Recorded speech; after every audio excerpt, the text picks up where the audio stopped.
Hello everyone and welcome to our YouTube channel target for IQ. आज इस video में हम पढ़ेंगे section number 34। Section number 34 deal करता है कॉमन इंटेंशन। ओके, तो what does section 34 says? Act done by several person in furtherance of the common intention. तो अब इस क्लास में हम एक एक टॉपिक, एक एक वर्ड को अच्छे से समझेंगे। पहले कुछ असेंशियल्स एलिमेंट है सेक्शन 34 के। सबसे पहला है क्रिमिनल एक्ट जो सेवरल पर्सन के थ्रू किया गया हो, that must be done in furtherance of the common intention, और एक्टिव पार्टिसिपेशन होना चाहिए। अगर ये सारी कंडीशंस फुलफिल होती हैं तो जो पर्सन उस कॉमन इंटेंशन में भागीदार थे उन सभी की इक्वल लायबिलिटी होगी and it will be consider that each and everyone have committed the act alone. Okay, so अब हम समझते हैं एक एक टर्मिनोलॉजी को। क्रिमिनल एक्ट क्या होता है ये हमें पता है। सेवरल पर्सन का यहाँ पे मतलब है कि 2 और मोर देन 2 पर्सन। ओके, तो 2 या 2 से ज्यादा लोग अगर कोई क्रिमिनल एक्ट करते हैं कॉमन इंटेंशन के साथ, ठीक है। तो कॉमन इंटेंशन क्या होता है अभी इसको हम फर्दर डिस्कस करेंगे, बट कॉमन इंटेंशन जनरल भाषा में कहते हैं कि आपस में दो लोगों ने एक अग्रीमेंट किया है। There is a pre meeting of a mind. Okay, there is a pre meeting of a mind, आपस में समझ के चीजों को डिसाइड करके कि कौन क्या करेगा, उन्होंने आपस में डिसाइड किया है कि किसने क्या करना है। ओके, तो जो भी क्रिमिनल एक्ट किया गया है that was done in furtherance of the common intention.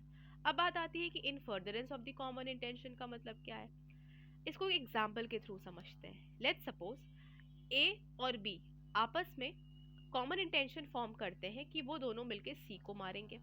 दोनों जाते हैं, ऑटो करते हैं, वो सी के घर जाते हैं। रास्ते में ए को अपना कोई पुराना दुश्मन दिख जाता है। ए बोलता है ऑटो वाले से कि भाई 5 मिनट के लिए रोको, मैं आता हूँ। ए जाता है, उसे अच्छे से मार वार के आता है। तो क्या यहाँ पे बी भी लाइबल होगा? नहीं, क्योंकि ए ने अपने दुश्मन को जो मारा है that was not done in the furtherance of common intention. In furtherance of common intention का मतलब होता है कि जो दो लोगों ने आपस में कॉमन इंटेंशन फॉर्म किया है किसी क्रिमिनल एक्ट को करने के लिए, उस क्रिमिनल एक्ट को करने के लिए जो भी कॉमन इंटेंशन के थ्रू आप जो एक्ट करते हैं वो सारे यहाँ पे कवर होंगे, ना कि जो कॉमन इंटेंशन के परे हैं। दूसरी इंपॉर्टेंट एलिमेंट है एक्टिव पार्टिसिपेशन। कोई साइलेंस मेंबर नहीं होना चाहिए कि उसका कोई रोल नहीं है। मेयर नॉलेज यहाँ पे कोई काम का नहीं है। यहाँ पे एक एक्टिव पार्टिसिपेशन होना चाहिए, वो छोटा या बड़ा किसी भी फॉर्म में हो सकता है, but the important thing is कि एक्टिव पार्टिसिपेशन होना चाहिए। अब प्रीलिम्स में कई बार सवाल पूछता है कि डॉक्ट्रिन ऑफ कॉम्बिनेशन किस सेक्शन में है। तो सिंपल सा इसका आंसर है सेक्शन नंबर 34 डील करता है doctrine of combination. Doctrine of combination का बेसिकली मतलब ये होता है कि अगर ये डील करता है आपका कॉमन इंटेंशन से भी डील करता है और कॉमन ऑब्जेक्ट से भी डील करता है। ओके, तो डॉक्ट्रिन ऑफ कॉम्बिनेशन में यही है कि भाई कंबाइन वे में लोग काम कर रहे हैं। नाम से ही समझ में आ रहा है कि कंबाइन वे में काम कर रहे हैं तो उनकी लाइबिलिटी भी इक्वल होगी। अब एक बार ये क्वेश्चन पूछा जा चुका है कि सेक्शन 34 किस केस लॉ पे बेस है। तो ये आपको याद रखना है, आर वर्सेस क्रूज जो 1838 का केस था, इसी सेक्शन के फैक्ट्स पे बेस है आपका section number 34 of the Indian penal code. अब 1870 में जो अमेंडमेंट हुआ था उसके ही through in furtherance of the common intention of all term को जो है ऐड किया गया था सेक्शन नंबर 34 में। अब कुछ इंपॉर्टेंट पॉइंट्स देख लेते हैं। सबसे पहली इंपॉर्टेंट चीज है कि प्री अरेंज प्लान, यानी कि जो कॉमन इंटेंशन है वो फॉर्म होना चाहिए। दो लोगों ने आपस में कॉमन इंटेंशन फॉर्म किया। What is common intention? Pre arranged plan, आपस में बैठ के डिसाइड किया है। They must be meeting of a mind. Okay, so in order to attract section number 34 of the code, इसको यहाँ करेक्ट कर लें।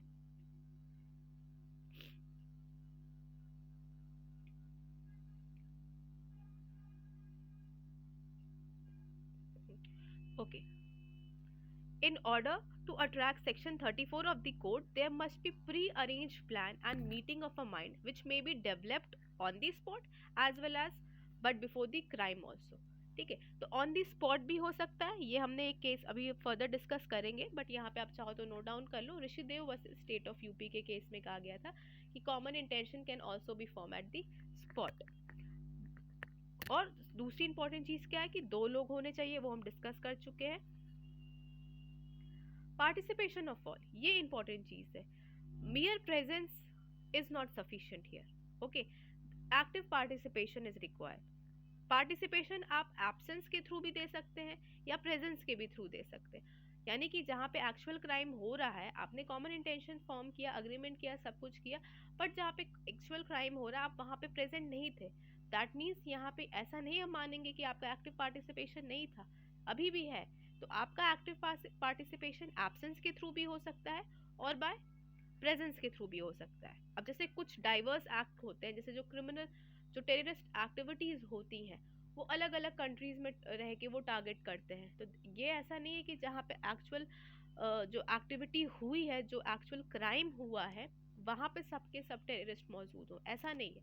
अलग अलग कंट्री में रह के अगर वो टारगेट कर रहे हैं तो वो सबके सब इक्वल लायबल होंगे क्योंकि उनका एक्टिव पार्टिसिपेशन है।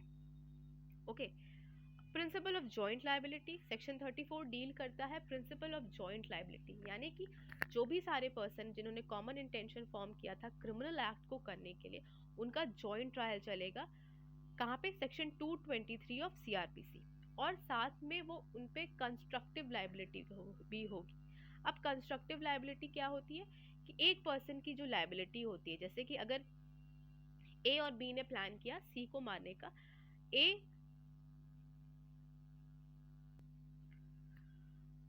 जो है कार चलाता है, बी कार में बैठता है, दोनों जाते हैं मारने सी को।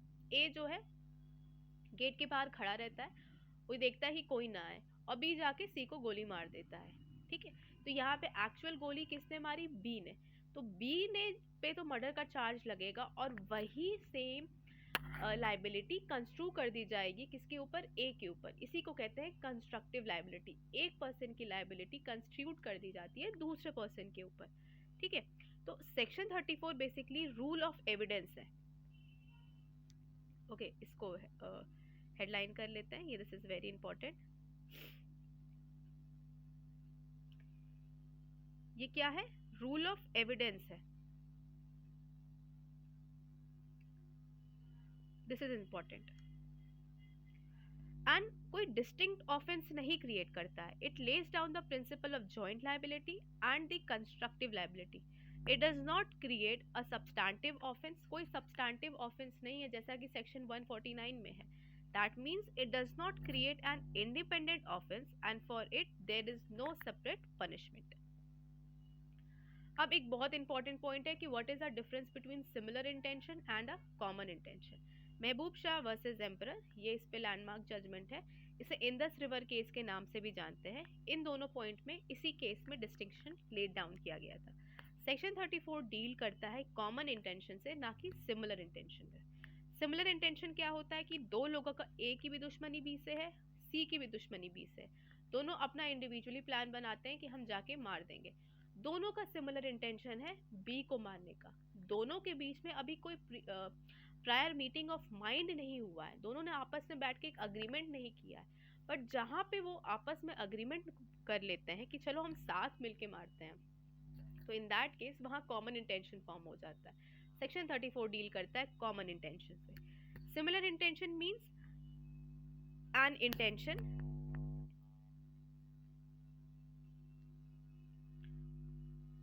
Similar intention means an intention similar to all, but there is no agreement to commit the act together. That means there is no mutual agency and they are liable for their own act separately. But in case of common intention, there is a meeting of a mind. That means an agreement to commit the act together.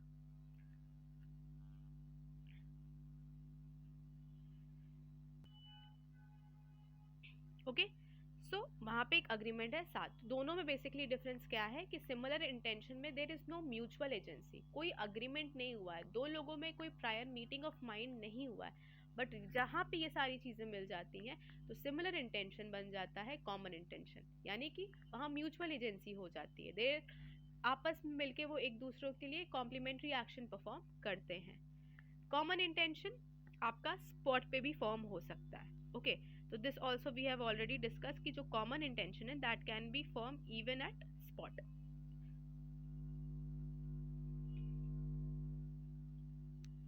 तो Rishidev versus state of UP के case में कहा गया था कि common intention can also be form at the spot, but the same is not in the case of criminal conspiracy. Criminal conspiracy के case में आप on spot common intention form नहीं कर सकते, मतलब क्रिमिनल कॉन्स्पिरेसी फॉर्म नहीं हो सकती। Criminal conspiracy actual actual act होने से पहले फॉर्म होना चाहिए। On spot criminal conspiracy form नहीं हो सकती है, but common intention can be form at the spot. In criminal conspiracy, the agreement must be formed prior to the commission of the act. अब हम बात हैं proof of common intention. Common intention को आप कैसे proof करेंगे? See, it's a state of a mind. Intention is the highest degree of the mens rea. So in that case, काफ़ी tough हो जाता है prosecution के लिए intention को prove करना. So यहाँ पे circumstantial evidence that comes into picture और वो काफ़ी important role play करता है, और जितनी भी सराउंडिंग इवेंट्स हैं और जो अक्यूज के कंडक्ट हैं उनके थ्रू हम पता लगाते हैं कि कॉमन इंटेंशन फॉर्म हुआ है कि नहीं। ओके, कॉमन इंटेंशन फॉर्म हुआ है कि नहीं हम ये पता लगाते हैं।